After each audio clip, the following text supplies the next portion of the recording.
ವರದಕ್ಷಿಣೆ ಇನ್ನೂ ಆ ಪಿಡುಗು ಹೋಗಿಲ್ಲ. ಮೋಕ್ಷ ಸಿಗತ್ತಂತೆ. ಮೋಕ್ಷ ಏನು ಸ್ವಾಮಿ ಪಿಂಡ ಮೋಕ್ಷ ಸಿಗೋದು? ಗಂಡು ಮಕ್ಕಳು ಹುಟ್ಟಿದ್ರೇ ಮೋಕ್ಷ. ಗಂಡು ಮಕ್ಕಳು ಬಂದು ನಾನು ಸತ್ತಾಗ ತಲೆಗೊಳ್ಳಿ ಇಟ್ರೇನೆ ನನಗೆ ಮೋಕ್ಷ. ಸ್ವಾಮಿ ನಾನು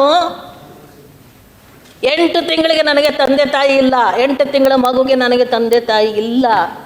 ತಂದೆ ತಾಯಿ ಇಲ್ಲದೆ ಇದ್ದ ಮಗು ತಂದು ಸಾಕಿದವರು ಬೇರೆ. ಒಬ್ಬಳೇ ಮಗಳು, ಮಕ್ಕಳಿಲ್ಲ, ಬಡತನ, ಹೇಗೋ ಬೆಳೆಸಿದ್ರು, ಮದುವೆ ಮಾಡಿದರು, ಆಯಿತು, 2 ಮಕ್ಕಳಾಯಿತು, ಡಿವೋರ್ಸ್ ಆಯಿತು, ಬಂತು, ಎಲ್ಲ ಆಯಿತು.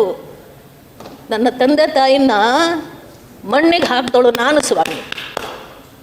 ಎದೆ ತಟ್ಕೊಂಡು ಹೇಳ್ತೀನಿ, ನನ್ನ ತಂದೆ ತಾಯಿಗಳನ್ನು ನನ್ನ ಕಷ್ಟದಲ್ಲೂ ಕೂಡ ಎಷ್ಟೋ ಕಾಯಿಲೆಗಳು ಬಂದರೂ ಕೂಡ ದುಡ್ದಿದ್ದನ್ನೆಲ್ಲ ತೊಗೊಂಡು ನನ್ನ ತಂದೆ ತಾಯಿನ ಸಾಕಿ ಅವರನ್ನು ಮಣ್ಣಿಗೆ ಹಾಕ್ದವಳು ನಾನು. ಹೆಣ್ಣು ಅಷ್ಟು ತಾಕತ್ತು ಹೆಣ್ಣಿಗಿದೆ.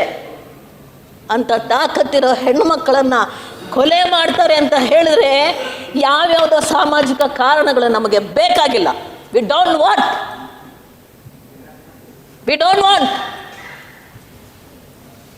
We want protection. ಸೊ ಯಾವುದೇ ಇರಲಿ, ನಾನು ಈ ಅತ್ಯಾಚಾರದ ಬಗ್ಗೆ, ಲೈಂಗಿಕ ಬಗ್ಗೆ, ವರದಕ್ಷಿಣೆಗಳ ಬಗ್ಗೆ ಬೇರೆ ಯಾವುದನ್ನು ಮಾತಾಡಲ್ಲ. ನಿಮ್ಮ ಕಾನೂನು ಗಟ್ಟಿಯಾಗಿದೆ ಅಂತ ಹೇಳ್ತಿರಲ್ಲ, ಯಾಕೆ ನಿಮಗೆ ಉಳಿಸ್ಲಿಕ್ಕೆ ಆಗ್ತಾ ಇಲ್ಲ?